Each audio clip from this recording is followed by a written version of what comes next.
नमस्कार, स्वागत है आपका इस खास वीडियो में। भारत में रफाल अब आधिकारिक तौर पर आ चुके हैं, जुड़ चुके हैं हमारी शत्रु स्क्वाड्रन के साथ, जो कि बहुत ऐतिहासिक स्क्वाड्रन है। और ये अंबाला एयरबेस में सब कुछ हो रहा है। अंबाला एयरबेस 1919 से शुरू हो रखा है, 1919 से शुरू हो रखा है, और यहां पर ये गवाह रहा है तमाम ऐतिहासिक पलों का। लेकिन ये अपने आप में एक बेहद अद्भुत लम्हा है।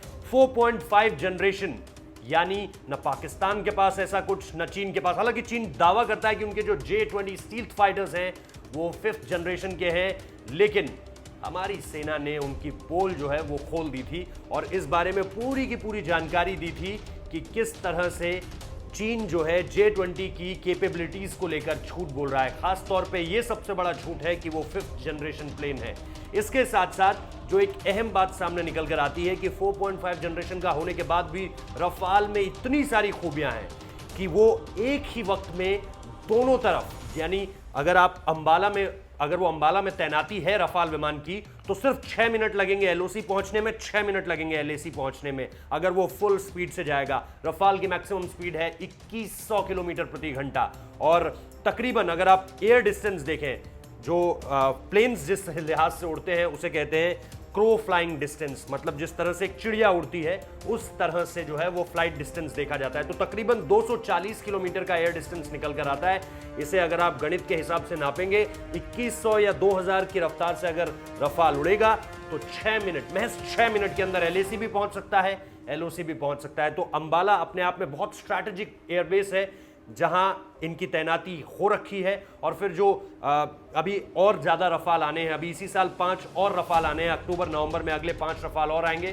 तो ये दुश्मन को एक संदेश देते हैं, क्योंकि दोनों देशों के पास ऐसा कोई फाइटर जेट नहीं है जो इसके साथ साथ जो ये मिसाइल्स कैरी करते हैं, चाहे वो मिटियोर्स हो, चाहे वो स्कैल्प हो, चाहे वो मीका मिसाइल हो। इसके साथ जो भारत ने ऐन वक्त पर हैमर मिसाइल ली है अपने लिए, ये सारी की सारी चीजें बताती हैं कि भारत किस तरह से स्ट्रैटेजिकली इन सारी की सारी चीजों को यूज करना चाहता है अगेंस्ट दुश्मन, या फिर दुश्मन के पास। आप समझिए इस बात को, प्रधानमंत्री नरेंद्र मोदी ने इस बात को बालाकोट के ठीक अगले दिन कहा था कि अगर हमारे पास रफाल उस वक्त पे होते तो हमें अपने मिराज 2000 स्पाइस 2000 मिसाइल्स के साथ हमें उन्हें बालाकोट तक नहीं पहुंचाना होता। मतलब हमें इंटरनेशनल बॉर्डर तो छोड़िए, पीओके तक भी नहीं जाना होता, और हम यहीं से रफाल के थ्रू जो है अपनी मेटेओर मिसाइल्स को छोड़ देते, air to air beyond visual range missile, और ये दुश्मन का काम तमाम कर देती। जो एमराम पाकिस्तान की तरफ से X-16 के थ्रू छोड़ी गई थी, उनका काम तमाम कर देती। तो ये सारी की सारी चीजें हैं, इसमें